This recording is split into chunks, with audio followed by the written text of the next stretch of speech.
Has anyone been through a breakup recently? In the last, like, there we go. So I recently went through a breakup as well. But I think this is a breakup that everyone goes through at a certain age, because at some age you have to break up with your favourite cereal, right? So, you know when you're younger you used to eat Cocoa Pops or Sugar Puffs or Frosties, right? And then you get to a certain age you realise you're too old for that, so you got to start eating porridge. It's always deep, it's always sad. So this is my breakup poem with Kellogg's Frosties.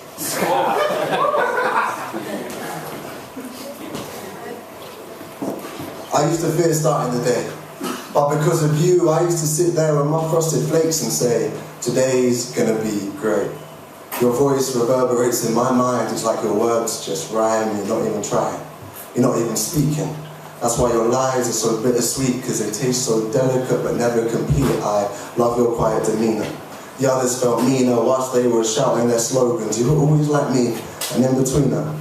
My mama did warn me about you though, sugar. I used to point at you in the store, she told me that you give me pause. She'd always point at the others and say, what about them? But I was always drawn back to yours.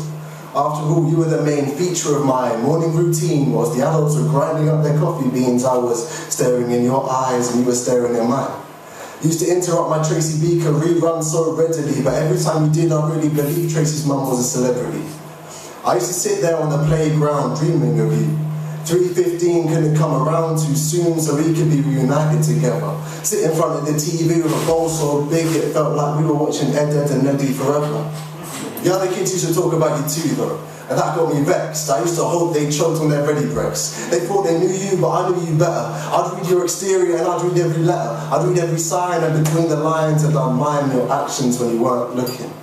You never really spoke, you just smiled, but I always used to pretend that you cared. I felt like you reconciled what I shared and told me not to be scared, and we witnessed some chaotic times. But you were always there in the morning after I was dreaming my dreams. You were sitting there next to empty bottles of wine. I used to fear starting the day, but because of you, I used to sit there with my frosted flakes and say, today's gonna be great. I remember us underage drinking in the park. You were there before my first beer and next to me by my last. I remember you gave me the energy to take the first sip from the flask, and then we lay there on the floor together whilst everyone laughed. I don't know why we grew apart.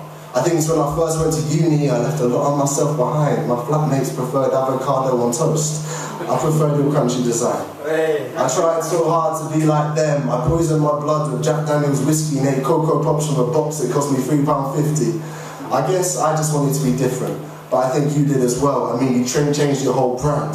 You went from being so sweet to just being bland. You used to interrupt my advert breaks to tell me your vision, but now you're just like everyone else, caught up in the system, spending too much money on your appearance and less time on your ambition. I used to ponder over your passions and draw patterns with the end of my spoon. I analysed my infatuation as I wanted and waited, wanting things to go back to how they were. Now I just eat porridge in the morning.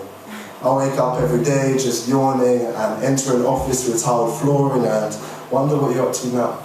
Sometimes I still speak to you and say, things used to be easier, mate. Nobody's told me the truth as of late. I realised that the last person to tell me the truth was you when you told me that they're going to taste great.